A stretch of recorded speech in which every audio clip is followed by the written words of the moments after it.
ሰላም ጤና ይስጥልን የጣና ቲቪ ተከታታይ ቤተሰቦቻችን እነሆ የሰዓቱን የጣቢያችን ዜና መረጃና ዜና ትንታኔዎቻችን ይዘንላችሁ ቀርበናል። አክብሮታዊ ግብዣችንን ያስቀደምን በቅድሚያም አበይቶችን እናቀርብላችኋለን።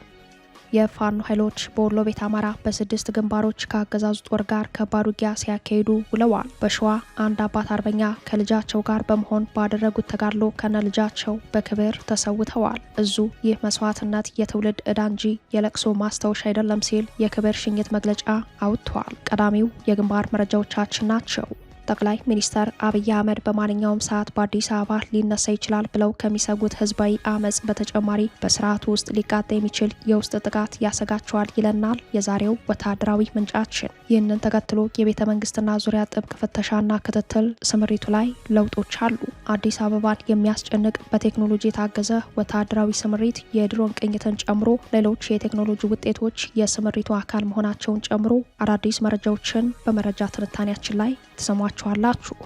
ድምፃዊ ቴዎድሮስ ካሳሁን ኢትዮሪካ የተሰኘ አዲሱን አልበሙን መልቀቁን ተከትሎ ከፍተኛ ድንጋጤ ውስጥ የገባው የብልጽግናው አገዛዝ የደርግ ዘመንን በሚያስንቅ የሳንሱር ማዕቀብ የውስጥ ውሳኔዎችን ማሳለፉን የኢቢሲ ምንጮች ጠቁመዋል። አገዛዙ የትኞቹም የቴዲ አፍሮ ሙዚቃዎች በብሔራዊ ቴሌቪዥን ጣቢያው እንዳይተላለፍ የውስጥ መመሪያ ሰጥቷል። የአልበሙን መለቀቅ በተመለከተ ዜና የሰሩ የፕሬስ ድርጅት ጋዜጠኞችም ወከባ እየደረሰባቸው እንደሆነ ተሰምቷል። አብራችሁን ስዘልቁ ትሰሙታላችሁ። በአሜሪካና በኢራን መካከል የሚደረገው የሚስጥር ዲፕሎማሲ ስምምነት ላይ ሊደረስ መሆኑ ሲሰማ የሆርሙዝ ሰርጥ መከፈት የዕለቱ ዓለም አቀፍ ዜና ሆኗል። እስራኤል በበኩሏ በአይነቱ ልዩ የተባለውን መድፍ በደቡብ ሊባኖስ ለመጀመሪያ ጊዜ በጦር ሜዳ አሰማርታለች። ለሰዓቱ የመረጥንላችሁ ዜና ትንታኔያችን ነው። እነዚህንና ሌሎችን ይዘናል። አሁን ወደ ዝርዝር መረጃዎቹ እናመራለን። የፋኖ ኃይሎች በወሎ ቤት አማራ በ6 ግንባሮች ከአገዛዙ ጦር ጋር ከባድ ውጊያ ሲያካሂዱ ውለዋል። በሸዋ አንድ አባት አርበኛ ከልጃቸው ጋር በመሆን ባደረጉት ተጋድሎ ከነልጃቸው በክብር ተሰውተዋል። የፋኖ ኃይሎችና የአገዛዙ ጦር በወሎ ቤት አማራ የውጊያ ቀጠናዎች የሚያካሂዱት ውጊያ ያለ እረፍት እንደቀጠለ ነው። የምኒልክ እዝ 71ኛ ክፍለ ጦር በ6 ግንባሮች ባካሄደው ኦፕሬሽን የአገዛዙን ወታደራዊና አስተዳደራዊ መዋቅር ላይ ከባድ ጉዳት ማድረሱን አስታውቋል። በአፋብን ወሎ ቤት አማራ ምኒልክ እዝ 105ኛ ኮር ስር የሚንቀሳቀሰው የ71ኛ ክፍለ ጦር ሳጅን አባናደው አርበኞች ትናንት ሚያዝያ 8 ቀን በ6 የተለያዩ ግንባሮች ባካሄዱት የተቀናጀ ወታደራዊ ኦፕሬሽን ከፍተኛ ድል ማስመዝገባቸውን እዙ በግንባር መረጃው ላይ አመላክተዋል። ኦፕሬሽኑ የአገዛዙን ወታደራዊና አስተዳደራዊ መዋቅር ክፉኛ ያናጋ ሲሆን በጥቃቱ በርካታ የአገዛዙ ወታደሮችና ካድሬዎች ተደምስሰዋል ያለው። በመጀመሪያው ግንባር በባከት አካባቢ ከልጓምና ከቲርቲራ ተወጣቶ በሞርተር ድብደባን ለመፈጸም የሞከረው የአገዛዙ ሰራዊት ካድሬ በአርበኞች በተወሰደበት ፈጣን እርምጃ 18 አባላቱ ሞትና ቁስለኛ ሆነዋል። በሁለተኛው ግንባር በመርቆ አካባቢ ደግሞ የአባናደው ቃኝ ቡድን በወሰደው መብረቃዊ የደፈጣ ጥቃት በፓትሮል ተሽከርካሪ ተሳፍረው ይጓዙ የነበሩ 14 የአገዛዙ ወታደሮች ሙሉ በሙሉ የተመቱ ሲሆን ተሽከርካሪዋ መውደሟ በግንባር መረጃው ላይ ተመላክተዋል። በሶስተኛው ግንባር በፈረስ ሜዳ ተብሎ በሚጠራው ስፍራ የሸዋን ግዛው ሬጅመንት አባላት በወሰዱት የተሳካ እርምጃ 11 የአገዛዙ ወታደሮች ሞትና ቁስለኛ የተደረጉ ሲሆን በተጨማሪም በአራተኛውና አምስተኛው ግንባር በአካባቢው ኩታና አጋሙ ተብሎ በሚጠራው ስፍራ በፈጸሙት ጥቃት 7 ወታደሮች እንደሞቱ አርበኞቹ በልጓምና በቲርቲራ መካከል ያለውን መስመር በመዝጋት የአገዛዙን እንቅስቃሴ ሽባ በማድረግ በልጓም ግንባር ውጊያ ላይ ለነበረው የወገን ጦር ከፍተኛ የኃይል መዛባት በመፍጠር ለተመዘገበው ወታደራዊ ድል ከፍተኛ አስተዋጽኦ አድርጓል ያለው አፋብን ምኒልክ እዝ በግንባር መረጃው ላይ እዙ አክሎም በ6ኛው ግንባር የ71ኛ ክፍለ ጦር አርበኞች ከ33ኛ ክፍለ ጦር ጋር በመቀናጀት ልጓም ከተማን ሙሉ በሙሉ በቁጥጥር ስር አውሏል ሲል በ6ቱም ግንባር የዋለውን አውደ ውጊያ ውሎ ገልጸዋል። ልጓም ከተማን ተቆጣጥረው የዋሉት የፋኖ ኃይሎች በከተማዋ የሚገኘውን የብልጽግና ቢሮ በመስበር በቢሮ ውስጥ የተገኘውን የምርጫ ካርድና መዝገብ እንዳስወገዱ፣ እርምጃውም የአገዛዙን የውሸት ምርጫ ድራማ የማክሸፍ አካል እንደሆነ እዙ ገልጸዋል። በአጠቃላይ ሳጅን አባናደው ክፍለ ጦር በዚህ ተጋድሎ 26 የአገዛዙ ወታደሮች ላይ እርምጃ ሲወስድ 24ቱን ደግሞ አቁስሏል ያለው አፋብን ምኒልክ ዕዝ በዚሁ አውደ ውጊያ አንዲት የፓትሮል ተሽከርካሪ ሙሉ በሙሉ ከጥቅም ውጭ መሆኗን በግንባር መረጃው ላይ አመላክቷል። የጣና ዘጋቢ በበኩሉ ዛሬ ሚያዝያ 9 ቀን ልጓም ከተማን የፋኖ ኃይሎች ለቀው መውጣታቸውን መረጃውን አድርሶናል። በሌላ የግንባር መረጃችን በሸዋ ምድር ታሪክ የማይረሳውና ትውልድ የሚዘክረው የጀግንነት ታሪክ ዳግም ተጽፏል። አንድ አባት አርበኛ ከልጃቸው ጋር በመሆን ከአገዛዙ ጦር ጋር ባደረጉት ተጋድሎ በጀግንነት ተፋልመው በክብር መሰዋታቸውን አፋብን ሸዋ ጠቅላይ ግዛት አሳምነው ዕዝ በወጣው መግለጫ አስታውቋል።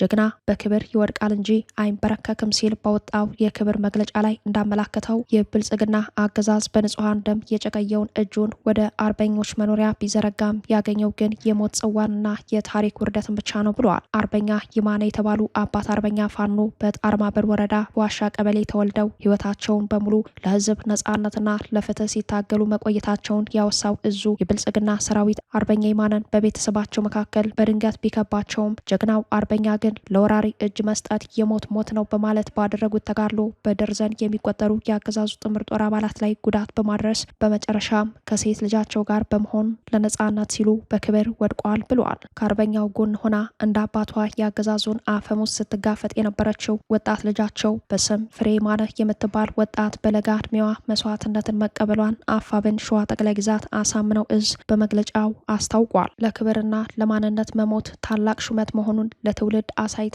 ከአባቷ ጋር በእኩልነት ተሰውታለችና ልክ እንደ አባት አርበኛ አባቷ እንዘክራታለን ያለው ዕዙ አርበኛ የማነ ሀብተየስ የነጻነት ተጋድሎ ዳር እንዲደርስ ህዝቡን በማደራጀትና በክላስተር አመራርነት በላቀ ጀብዱ ሲያገለግሉ የቆዩ የቁርጥ ቀን አባት መሆናቸውን መስክረዋል። ይህ መስዋዕትነትም የትውልድ ዕዳ እንጂ የለቅሶ ማስታወሻ አይደለም ሲል ነው አርበኛውን ከነልጃቸው የዘከራቸው። የብልጽግና አገዛዝ የጥፋት መንገድ መጨረሻው መቃብር መሆኑን አፋብን ሸዋ ጠቅላይ ግዛት አሳምነው ዕዝ በጽኑ ያምናል ያለው ዕዙ በንጹሐን ደም የነከረው እጁ ዛሬ በጀግኖች አርበኞች ክንድ እየተቆረጠ ይገኛል ብለዋል። እኛ የአርበኞቹን አደራ የህፃናቱን ለቅሶና የአባቶችን ጽናት ስንቅ አድርገን ትግሉን ዳር እስከምናደርስ ቃል እንገባለን ሲልም ለትግሉ ያለውን ቆራጥነት አረጋግጠዋል።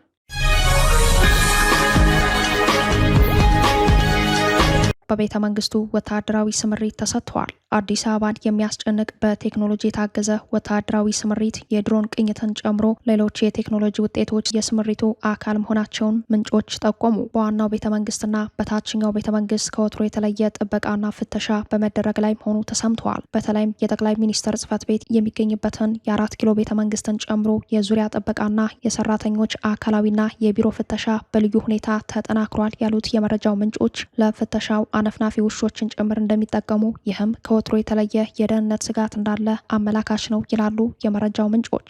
ጠቅላይ ሚኒስትር አብይ አህመድ በማንኛውም ሰዓት በአዲስ አበባ ሊነሳ ይችላል ብለው ከሚሰጉት ህዝባዊ አመጽ በተጨማሪ በስርዓቱ ውስጥ ሊቃጣ የሚችለው የውስጥ ስጋት እንዳለባቸው ያሳያል የተባለው ይህ የቤተ መንግስትና ዙሪያ ጥበቃ ፍተሻና ክትትል ስምሪቱ ታማኝ በተባለው የልዩ ዘመቻዎች መምሪያ እንዲመራ በመደረግ ላይ እንደሆነ ወታደራዊ መረጃዎች ያሳያሉ።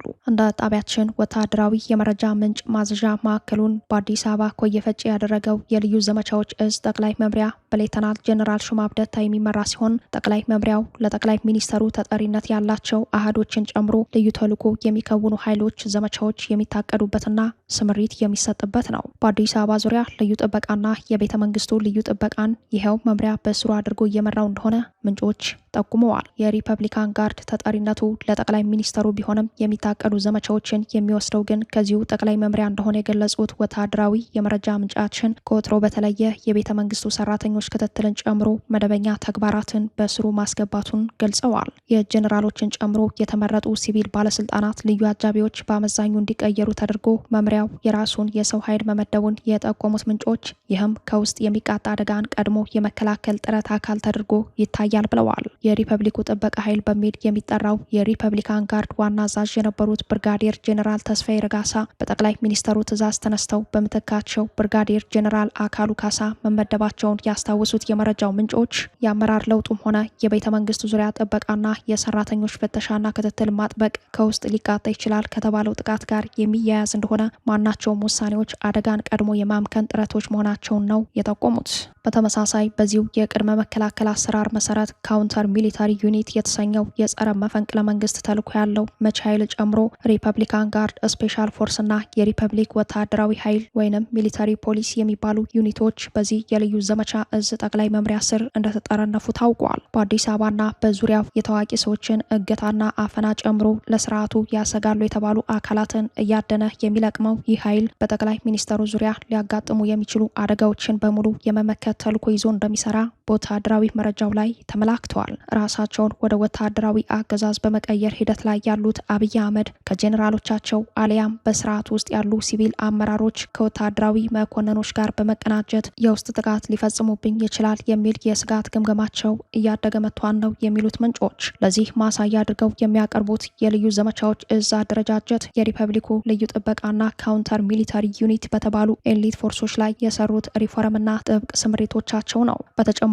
አዲስ አበባን የሚያስጨንቅ በቴክኖሎጂ የታገዘ ወታደራዊ ስምሪት ተሰጥቷል የሚሉት የመረጃው ምንጮች አዲስ አበባ በአምስቱም መግቢያ በሮች የድሮን ቅኝት ጨምሮ ሌሎች የቴክኖሎጂ ውጤቶች የወታደራዊ ስምሪቱ አካል መሆናቸውን ገልጸዋል። ወታደራዊ ስምሪቱ በዋናነት የአዲስ አበባ መግቢያ በሮችን ማዕከል አድርጓል የሚሉት የመረጃው ምንጮች የብልጽግናው አገዛዝ በጠመቃቸው ድርብርብ ቀውሶች ሳቢያ የከተማ ግንባር ይፈጠራል የሚለው ስጋት ከፍ ብሎ በመታየት ላይ ነው ብለዋል። በአንድ በኩል በከተማ አመጽ ይነሳብኛል የሚል ስጋት ያደረበት አገዛዙ በሌላ በኩል በጦር ሜዳ ያጣው ድል ከፍተኛ ስርዓታዊ አደጋ ደቅኖበታል። ይህ በእንዲህ እንዳለ በብልጽግናው አገዛዝ ላይ የሚደርሰውን ወታደራዊ ኪሳራውና ዲፕሎማሲያዊ ውድቀቱን በአዲስ አበባ የተቀመጡ ዲፕሎማቶች በመገምገም ላይ መሆናቸው ተሰምተዋል። ጦርነቱ መሀል አዲስ አበባ እንዳይገባ ስጋት ያደረባቸው ዲፕሎማቶቹ ቀጣይ የአገዛዙ እርምጃ የደህንነት ስጋት ደቅኖባቸዋል። በአዲስ አበባ የአሜሪካ ኤምባሲ የደህንነት ስጋቱን ከሰሜን ኢትዮጵያ ወታደራዊ ፍጥጫ ማደግ በአማራና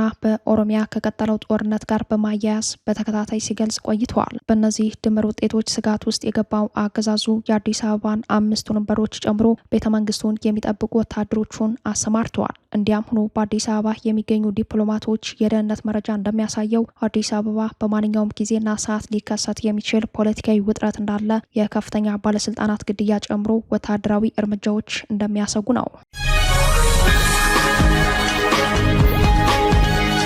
የብልጽግናው አገዛዝ የትኞቹም የቴዲ አፍሮ ሙዚቃዎች በብሔራዊ ቴሌቪዥን ጣቢያው እንዳይተላለፍ የውስጥ መመሪያ መስጠቱ ተጠቆመ። የአልበሙን መለቀቅ በተመለከተ ዜና የሰሩ የፕሬስ ድርጅት ጋዜጠኞችም ወከባ እየደረሰባቸው እንደሆነ ተሰምተዋል። ድምፃዊ ቴዎድሮስ ካሳሁን ኢትዮሪካ የተሰኘ አዲሱን አልበሙን መልቀቁን ተከትሎ ከፍተኛ ድንጋጤ ውስጥ የገባው የብልጽግናው አገዛዝ የደርግ ዘመንን በሚያስንቅ የሳንሱር ማዕቀብ የውስጥ ውሳኔዎችን ማሳለፉን የኢቢሲ ምንጮች ጠቁመዋል። እንደ መረጃው ምንጮች የድምፃዊ ቴዎድሮስ ካሳሁን የትኞቹ ሙዚቃዎች በብሔራዊ ቴሌቪዥን ጣቢያውና በስሩ ባሉ ኤፍኤም ጣቢያዎች እንዳይለቀቅ የውስጥ ትዕዛዝ ተላልፈዋል። ሙዚቃዎቹ በኢቢሲ እንዳይተላለፉ ለተቋሙ ኤዲተሮችና ቴክኒሻሎች ትዕዛዝ መሰጠቱን ስማቸው እንዳይጠቀስ የፈለጉ የኢቢሲ ባልደረቦች ተናግረዋል። እገዳው ከዚህ ቀደም የወጡትን የድምፃዊ ቴዎድሮስ ካሳሁን ዘፈኖች ጨምሮ እንደሆነ ነው የተጠቆመው። ምንም ዘፈን በኢቢሲ እንዳይስተናገድ ተብሎ ለጋዜጠኞችና ለቴክኒሻሎች ትዕዛዝ ከማስጠንቀቂያ ጋር ተሰጥቷል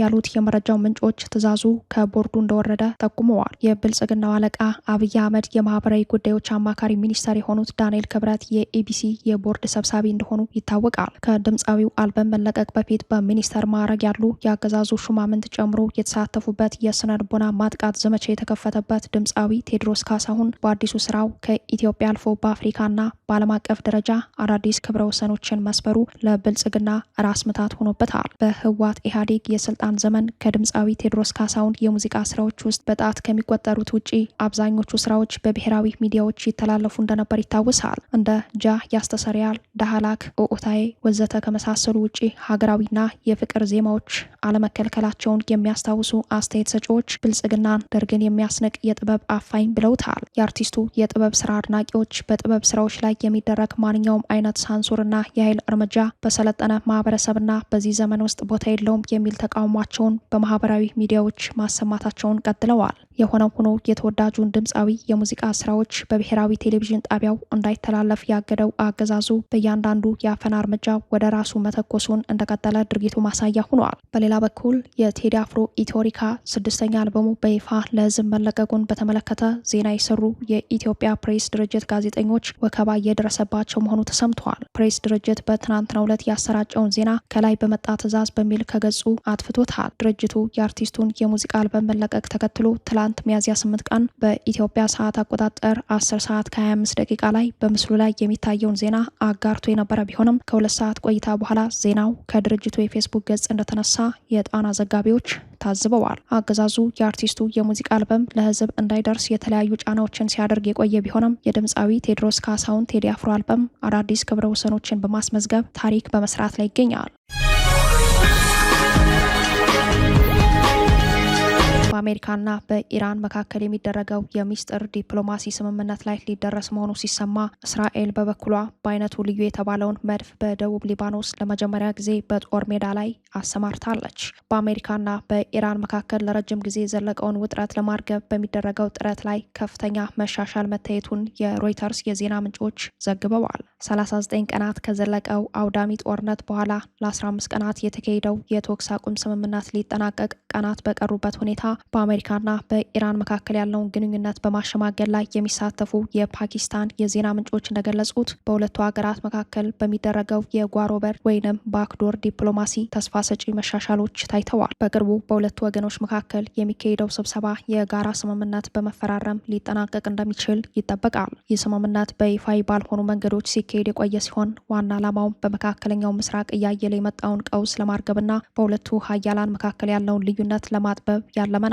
አሜሪካና ኢራን ለዓመታት በኒውክሌር መርሃ ግብር፣ በኢኮኖሚ ማዕቀቦችና በክልላዊ ተጽዕኖ ሳቢያ በከፍተኛ ቅራኔ ውስጥ መቆየታቸው ይታወሳል። አሁን የተሰማው የስምምነት መቃረብ ዜና በቀጠናው ያለውን የጦርነት ስጋት ሊቀንስ የሚችል ትልቅ እርምጃ ተደርጎ ተወስዷል። አሜሪካና ኢራን በጓሮ በር ዲፕሎማሲ ለስምምነት ተቃርበዋል የሚሉ መረጃዎች እየወጡ ባለበት በዚህ ጊዜ ከወደ እስራኤል በኩል የኢራን አጋር የሆነውን ሄዝቦላ ለማጥቃት በአይነቱ ልዩ የሆነ መድፍ ወደ ጦር ሜዳ መግባቱ ተሰምተዋል። እስራኤል አዲሱንና ዘመናዊውን ሮኤም የተሰኘ መድፍ በደቡብ ሊባኖስ ለመጀመሪያ ጊዜ በጦር ሜዳ ላይ ማሰማራቷን የዘገቡት የሀገሪቱ ሚዲያዎች መድፉ የእስራኤል መከላከያ ሰራዊት በራሱ ቴክኖሎጂ ያመረተው መሆኑን ገልጸዋል። ሙሉ በሙሉ በራስ ሰር ወይንም አውቶሜትድ የሚሰራውን ሮኤም የተሰኘ ተንቀሳቃሽ መድፍ በደቡብ ሊባኖስ በሚካሄደው ውጊያ ላይ ለመጀመሪያ ጊዜ ጥቅም ላይ መዋሉ እስራኤል ለጦርነቱ የሰጠችውን ልዩ ትኩረት ያሳያል ተብሏል። ይህ እርምጃ በወታደራዊ የጦር መሳሪያ ታሪክ ውስጥ ታሪካዊ ክስተት ተብሎ ተገልጿል።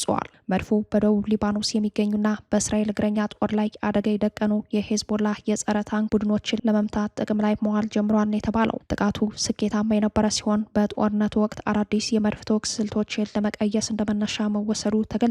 በእስራኤል መከላከያ ሰራዊት የሮኤም ክፍል ኃላፊ የሆኑት ሌተናል ኮሎኔል ቢ ሲናገሩ ይህ ማለት በአጭር ጊዜ ውስጥ ጥቂት ሰዎችን ለአደጋ በማጋለጥ ከፍተኛ የተኩስ ኃይል ማመንጨት ተችሏል ማለት ነው ብለዋል። ይህ አዲስ የጦር መሳሪያ የእስራኤልን ወታደራዊ የበላይነት ወደ ላቀ ደረጃ ያሸጋገረ የሜካናይዝድ አቅም ሆኖ ተመዝግቧል። የመድፍ አናት ጥይት ከመምረጥ ጀምሮ እስከ መጫንና መተኮስ ድረስ ያለ ሰው ንክኪ በራሱ የሚሰራ መሆኑ ደግሞ አነጋጋሪ ሆኗል። እንደ እስራኤል መከላከያ ወታደራዊ ቴክኖሎጂ ትንተና ቀደም ሲል የነበረው የኤም 109 መድፍ 7 ወታደሮችን ይፈልግ ነበር። ሮኤም ግን በ3 ወታደሮች ብቻ ይሰራል። ይህም በጦርነት ወቅት የሚከሰተውን የሰው ኃይል እጥረት ለመቅረፍ ይረዳል። ከወትሮ በበለጠ ርቀት ላይ የሚገኙ ኢላማዎችን በከፍተኛ ፍጥነት የመምታት አቅም ያለው ሲሆን በተለያዩ አቅጣጫዎች የሚተኮሱ ጥይቶች በአንድ ጊዜ ኢላማው ላይ እንዲያርፉ የማድረግ ልዩ ችሎታ አለው። መድፉ በራሱ የሚንቀሳቀስ በመሆኑ ተኩሶ እንደጨረሰ ወዲያውኑ ቦታ በመቀየር ከጠላት ያጸፋ ጥቃት ያመልጣል የተባለው ሮኤም የተሰራው ከዘመናዊ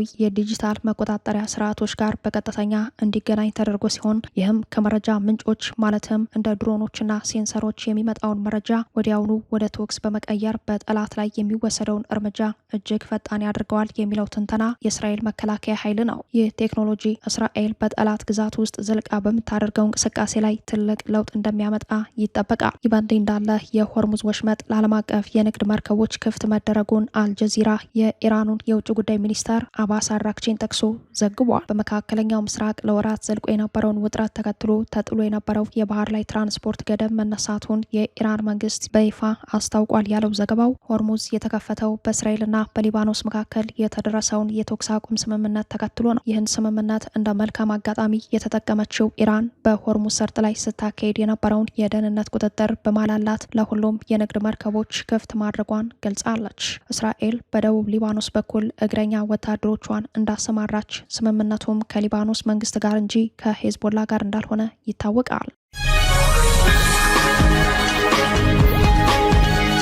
ክቡራትና ክቡራን ቤተሰቦቻችን ለሰዓቱ የተሰናዱት መረጃዎቻችን የተከታተሏችኋቸውን ይመስሉ ነበር። አብራችሁን ስለቆያችሁ ልባዊ ምስጋናችን ይድረሳችሁ እያለን የጣና ቲቪ ወቅታዊ ዜናዎች፣ ትንታኔዎችና ልዩ ልዩ ፕሮግራሞች እንዲደርሷችሁ ቻናላችን ሰብስክራይብ በማድረግ ቤተሰብ ይሁኑ። በተሳትፎ የትግል ሚዲያው እንዲያጠናክሩ ጥሪያችን እናቀርባለን። ጣና ቲቪ ከሀቅ ጋር